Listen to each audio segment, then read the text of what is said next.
Dans le livre Patriarches et prophètes, on peut lire à la page 178 ce qui suit. Les plus grandes victoires remportées par les chrétiens ne sont pas dues au talent, à l'éducation, à la richesse ou à la faveur des hommes. Ce sont celles que l'on obtient dans la prière solitaire, face à face avec Dieu, par une foi fervente et inflexible. Bonjour et bienvenue, chers amis, à cette 4e étude qui a pour titre « Le Seigneur entend et délivre ». J'ai la joie d'être accompagné de Martial. Bonjour Emmanuel. Bonjour Martial et de Erwin. Bonjour Emmanuel. Je pense qu'on a encore le droit, jusqu'à la 4e semaine du mois de janvier, de se dire bonne année. Ah bah écoute, je merci. Pas si c'est ça. Ouais, si je crois que c'est jusqu'à fin janvier. Fin janvier. Selon la tradition. C'est la tradition, ok.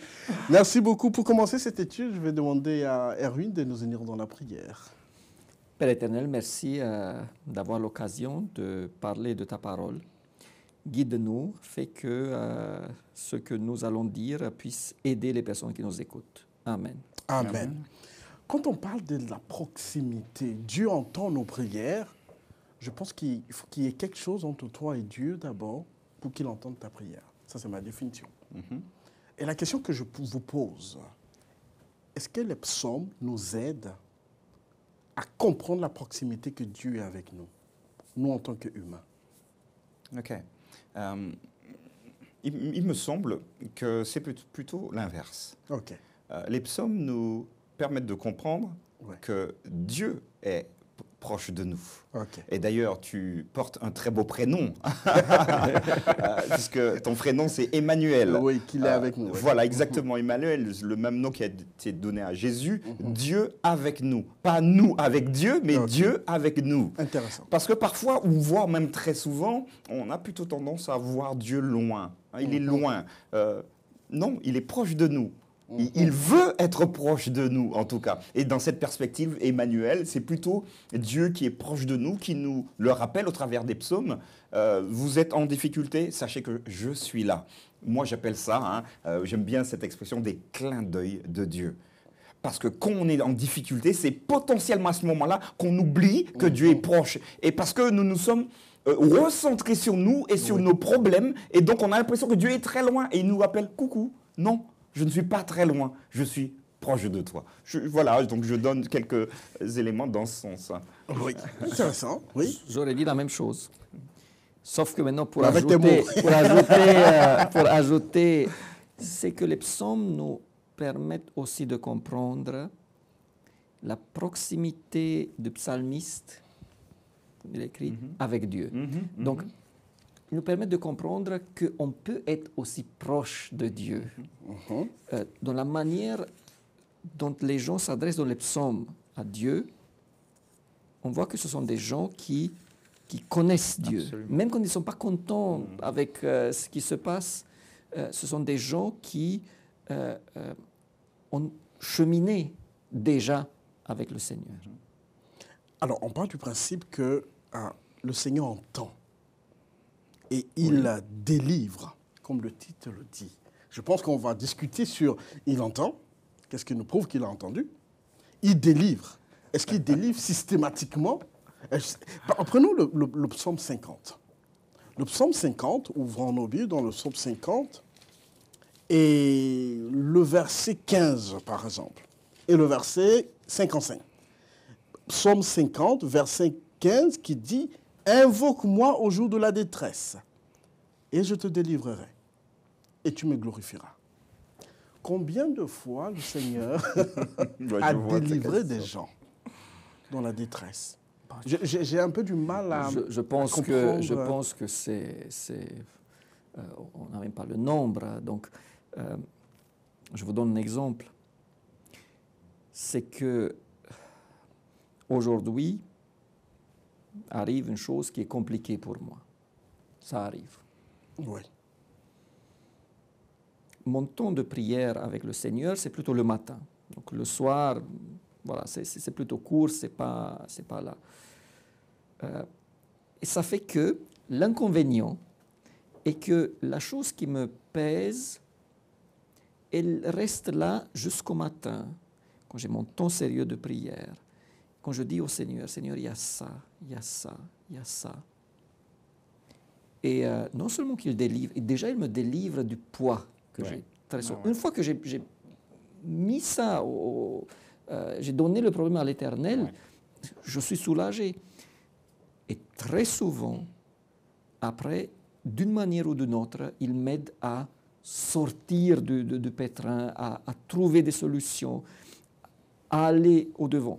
Mais, parfois, ça dure beaucoup jusqu'au moment où la chose est résolue.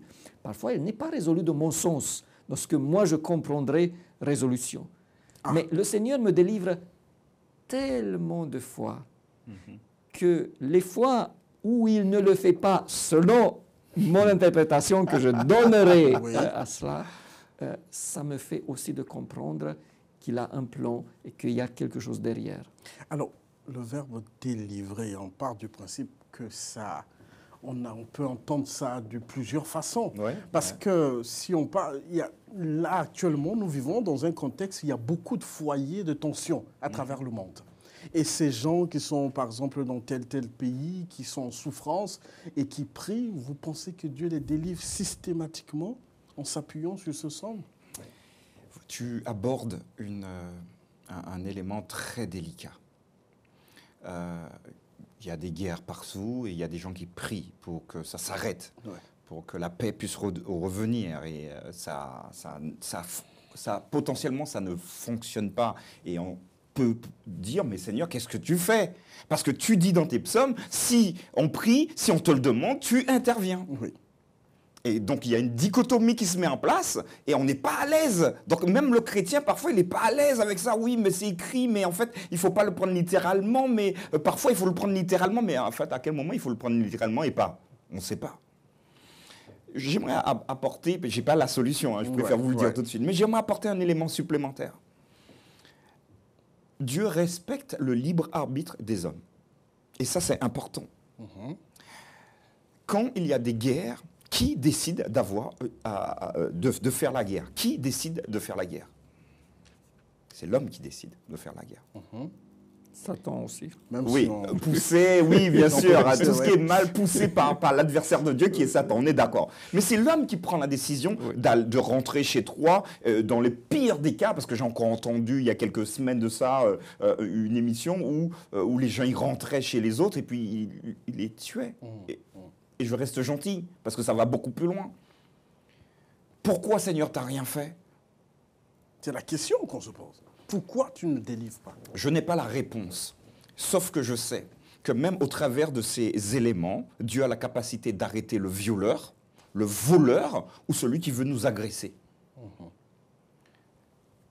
Pourquoi il ne le fait pas? Pourquoi il ne l'a pas fait? Pourquoi il l'a fait, par exemple, dans certaines situations? Parce que parfois, dans les églises, on entend des témoignages où Dieu est intervenir d'une manière forte. Il faut les prendre. Mais peut-être aussi qu'on se dit, aïe, Seigneur, mais là, je ne comprends pas tout. Et moi, j'ai envie de dire aujourd'hui, je suis désolé, les amis, je ne comprends pas tout. Je sais néanmoins une chose, c'est que Dieu est un juste juge. Il ne prend pas le coupable pour innocent, l'innocent pour coupable. Et peut-être que, et je reprendrai ici une expression d'un de mes collègues, peut-être ici que la justice, qu'un homme peut échapper à la justice de l'homme, des hommes, mais il n'échappera jamais à la justice de Dieu, tôt ou tard. Maintenant, au travers des difficultés, j'aimerais que Dieu vous protège, nous protège également de tout, hein, qu'on passe une vie, vraiment qu'on ne soit pas malade, finalement qu'on termine notre vie à 120 ans avec les yeux impeccables, l'ouïe également, qu'on soit en pleine forme physique et tout. J'aimerais ça pour nous. Mais nous avons également notre part à exécuter pour l'exécution de ces prières. Et enfin, comme nous le disions d'ailleurs il y a 2 semaines, il me semble, Dieu n'oublie jamais ses enfants. Toutes les prières de ses enfants seront exaucées. Toutes, sans exception. Et ça rejoint ce que Erwin a dit tout à l'heure, hein, quand il parle de délivrer, c'est-à-dire qu'il a peut-être, lui, Dieu, sa définition de ce mot, peut-être, on ne sait pas. C'est qu'aujourd'hui, nous étudions des psaumes et pas Job. Oui. Donc si on parle de l'idée que c'est quelqu'un de fidèle à Dieu, et Job a prié pour la délivrance, il a prié longtemps. Ah oui. Donc c'est que même s'il s'agit des enfants de Dieu, jamais la Bible n'a pas promis qu'on traversera la vie sans aucun souci. D'ailleurs, le Christ le dit, il faut prendre sa croix sur soi. Sa croix, monsieur. Voilà. Ouais. Par contre, le Seigneur délivre tellement. Je vous donne un petit exemple. J'avais 5-6 ans, je pense. Je me suis retrouvé quelque part sur un grand champ, tout seul. Je me suis perdu. Et puis d'un coup, je vois 2 grands chiens, aussi grands que moi, qui viennent vers moi en aboyant. Alors j'ai fait 2 choses. J'ai prié, et puis je suis resté sans bouger. Les chiens sont arrivés jusqu'à chez moi, ils m'ont reniflé un tout petit peu, et puis ils sont partis. Donc après, on peut dire, bon, c'est parce que je suis resté... on cherche une explication. Ouais. Mais après, la famille, ils ont dit, mais ces chiens-là sont dangereux. Pour moi, c'est que le Seigneur m'a délivré. Et c'est juste un exemple. On a beaucoup en voiture. Combien de fois on remarque, parce que parfois on ne remarque pas. Combien de fois on remarque que là, il y aurait pu avoir un accident sans aucun souci. Parfois à cause de notre faute, à nous, parfois à cause des fautes des autres. Oui. Donc, le Seigneur nous délivre tellement sans qu'on le mériterait qu'on n'a pas on est tellement béni qu'après, quand il y a des moments difficiles, il faut traverser, comme Martial l'a dit il y a 2 semaines, l'ombre de la vallée. La vallée de l'ombre, excusez-moi. Ouais. La vallée de l'ombre. De la mort. De la mort parfois. Mais il est avec nous. Mais tu as donné l'exemple de ton enfance. Hein, tu avais 5 ou 6 ans, donc ça remonte. Ça se voit, ça remonte. Mais aujourd'hui, tu fais face à un problème. Tu es là.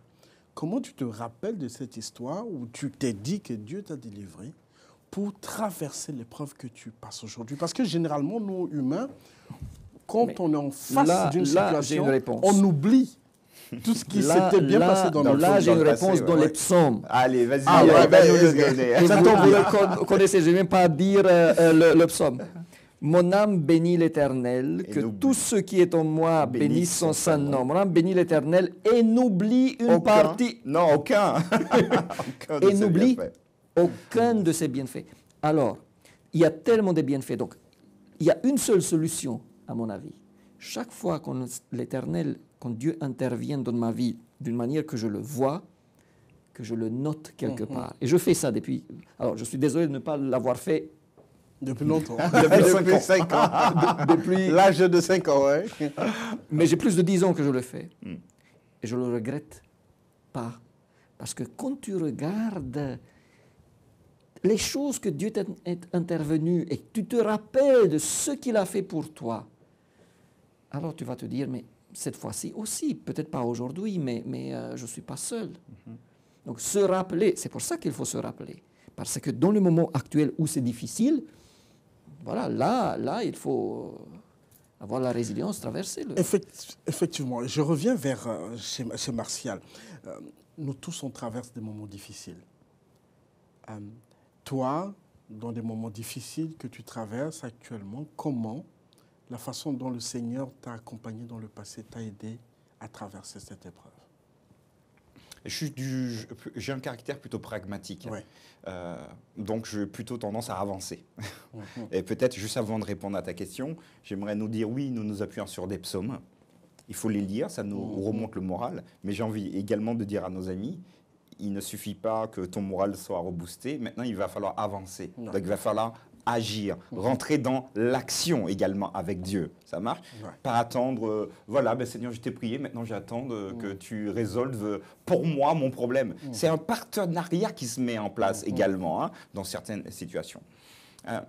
J'ai un exemple assez particulier, mais c'est le mien. Celui-là, je l'ai raconté pas beaucoup de fois, donc je le partage ici avec... Donc c'était lors de mes études. Je ne me rappelle plus, moi je crois que c'est la 2e année, il me semble, fin de 2e année. Et là, les comptes bancaires étaient en négatif On a connu rouge ça, moment. écarlate. Ça marche, même pas rouge, mais rouge écarlate. Voilà. Et donc, j'arrivais vraiment au bout du bout du bout. Je dis, eh bien, Seigneur, voilà, écoute, la situation, elle est là. Tu connais mon compte. J'ai une chose à faire. Et la semaine prochaine, c'est bon, je rentre chez moi parce que je peux pas. Je peux pas, c'est pas. Et pour moi, c'était pas ma voie. Voilà, c'est pas. Et je lui ai dit, donc j'avais un rendez-vous le vendredi, un rendez-vous pour le travail le vendredi. Je lui ai dit, bon, de toute manière, je vais y aller, mais le temps que je fasse mon rendez-vous et que qu'on me réponde. Et puis en plus, il y a beaucoup de monde sur le projet. Bon, Seigneur, bon, écoute, on y va, mais sans, voilà, sans vraiment y croire. Je passe donc mon entretien. Donc je me lève et puis je m'en vais parce que dans ma tête, c'est bon, je vais aller faire mes affaires pour rentrer chez moi, hein, pour peut-être retrouver autre chose à faire. Et juste avant de partir, j'ai la présence d'esprit, hein, vous voyez le truc, j'ai la présence d'esprit de demander à la personne qui m'a reçu, j'aurai une réponse quand? Ça marche? Voilà, ça marche. Et donc, du coup, je demande, excusez-moi, j'ai oublié de vous demander, j'aurai une réponse quand pour que je puisse évaluer la suite? Et elle me regarde, de réponse, bah non, mais je vous prends là, je vous prends tout de suite. Ah ouais. Alors, c'est compliqué à exprimer, mais quand parfois on ne s'attend pas à grand-chose, Dieu, il intervient, parce qu'il a un plan beaucoup plus large que celui que nous, on a. Quand on demande quelque chose, c'est vrai. D'ailleurs, quand les disciples vont demander à Jésus enseigne-nous à prier, il va dire notre Père qui est aux cieux, que ton nom soit sanctifié, que ton règne vienne, que ta volonté soit faite sur la terre comme elle est faite au ciel. C'est d'abord ce que Jésus dit. Alors, est-ce que nous sommes prêts, au travers des psaumes, d'abord de faire la volonté de Dieu? C'est ça la question. Hein. C'est ça la question. Mais c'est une question rhétorique parce qu'on a envie de dire oui, Seigneur, d'abord ta volonté, ensuite la mienne. Mais par contre, on fait l'inverse très souvent. On fait d'abord la nôtre et puis la tienne, on verra après. Erwin a dit tout à l'heure que face à l'épreuve, hein, face à cette situation, ces deux chiens, il a prié. Toi, tu dis aussi face à l'épreuve, tu as prié. Absolument. En fait, instinctivement, on se retrouve en train de prier. Mais qu'est-ce qui nous garantit que le Seigneur écoute nos prières? Je pars du principe que le sanctuaire israélite, qui était l'image du sanctuaire céleste, dans ce sanctuaire, dans le désert, c'est un lieu de rencontre. Les principales activités étaient les sacrifices, les offrandes, les prières. C'était un lieu de pardon, de tous ces trucs. Mais comment on peut s'inspirer du sanctuaire israélite pour se dire que la prière que j'élève actuellement, dans l'épreuve là, le Seigneur entend, il écoute. C'est comme déjà, si on prend l'exemple qui est très, très beau d'ailleurs de Martial, si aujourd'hui il avait un souci financier ou autre, et quand il prie, mais il regarde en arrière, il se rappelle de ce que il a vu que le Seigneur intervienne, donc ça doit l'aider pour la suite. On a discuté déjà. Maintenant, en ce qui concerne le sanctuaire, oui, ce n'est pas une étude sur le sanctuaire. On pourrait beaucoup dire beaucoup de choses. L'idée est que, vous voyez, il y a des églises qui enseignent qu'il faut aller vers le prêtre pour se faire délivrer de ses péchés, alors que nous, quand nous prions, nous nous adressons directement à Dieu, à quelqu'un qui est dans le sanctuaire, surtout pour la prière de pardon, mais pas seulement. Donc, dans la foi, ce qui se passe dans le sanctuaire, aujourd'hui, a un lien direct avec moi. Et c'est uniquement parce que Jésus est mort qu'il a le droit d'intervenir en ma faveur, de me représenter. Et c'est ce qu'il fait aujourd'hui. Tant qu'il y a de la grâce, j'ai quelqu'un qui fait en sorte que mes prières, parce que je ne peux pas m'approcher de Dieu directement à cause de mon péché, mais à travers lui, qui est la porte, aussi à notre image. C'est de l'assurance, hein, tu as cette assurance qu'il y a quelqu'un qui ça c'est l'expérience. Alors oui, tu as la Bible, Mhm. tu as ton expérience, et puis c'est la foi. Oui, je voulais mettre vraiment l'accent sur ça. C'est, Parce qu'il y a beaucoup de personnes qui ont peur de parler à Dieu dans ces moments-là. Ben, Ils ont il faut peur les parce libérer, hein. qu'ils se disent que je suis pécheur, je peux pas, il ne peut Ouais. pas entendre, il ne peut Ouais. pas prier. Et si on prend l'exemple du sanctuaire, c'est le cas. Hein. Tu viens, soit tu ramènes ton animal, le bouc, pour confesser ton péché et prier. Voilà, et tous ces trucs. Il y a d'autres qui te disent qu'ils sont sales, qui ne peuvent pas prier. Ok. Comment Ouais. Alors on est dans ici, les psaumes servent précisément à ça, également. Hein. Ouais. Là, tu dis qu'il y a des gens, oui, peut-être que parmi nos amis qui nous regardent, ben, il y en a qui disent non, mais moi, je ne vois pas pourquoi je vais demander à Dieu ceci ou cela. Moi, je ne me sens pas digne. Ouais. Ok. J'ai envie de poser l'inverse. Qui est digne? Qui sur la terre est digne de s'adresser à Dieu? Mais il n'y en a pas. Il n'y en a pas. Mais c'est parce que nous avons un intermédiaire qui est, donc pour le sanctuaire, qui est ici Jésus lui-même. Nous avons un deuxième intermédiaire parce qu'il y a les deux paraclets. Hein. Bon, on ne va pas faire de la effectivement, théologie ici, oui. mais on a également le Saint-Esprit Le qui nous Saint-Esprit pousse qui à dire intervient, ok, ben, c'est parce que tu sens que tu n'es pas capable que je suis là pour te dire que, capacité pour, exactement, ouais. que je pourrais faire la jonction avec toi. Et j'ai encore ce texte, quand vous priez, vous ne savez pas ce qui convient de demander, mais vous avez une aide. Le Saint-Esprit vient vous aider. Donc, quand on est au fin fond du fond de je ne sais pas quoi, et on voit tout en noir, et que parfois, nos amis nous abandonnent, j'ai envie de dire, c'est là que Dieu vient et dit, eh bien, écoute, est-ce que tu veux qu'on fasse cette expérience ? Amen. Est-ce que tu as envie là maintenant? Moi, je que suis t'as là. envie? Est-ce que tu veux? Est-ce que tu veux? Mais il est enthousiaste. Il est prêt à nous sortir de là pour nous montrer, maintenant, n'oublie pas ce qui s'est passé aujourd'hui pour construire ton avenir. Donc, l'idée, peut-être pour nos amis, c'est on se remet debout, quelle que soit la situation. Je ne sais pas ce que vous avez fait, ce que vous aurez à faire, mais quelle que soit la situation, au travers des psaumes, Dieu nous prend, et je reprends encore une expression, d'un point A pour nous faire cheminer vers un point B, et encore peut-être un point C, jusqu'à ce qu'on soit au ciel avec lui. Oui. Donc, pour répondre maintenant, même de manière théologique, à la question est-ce que le Seigneur entend, est-ce qu'il délivre?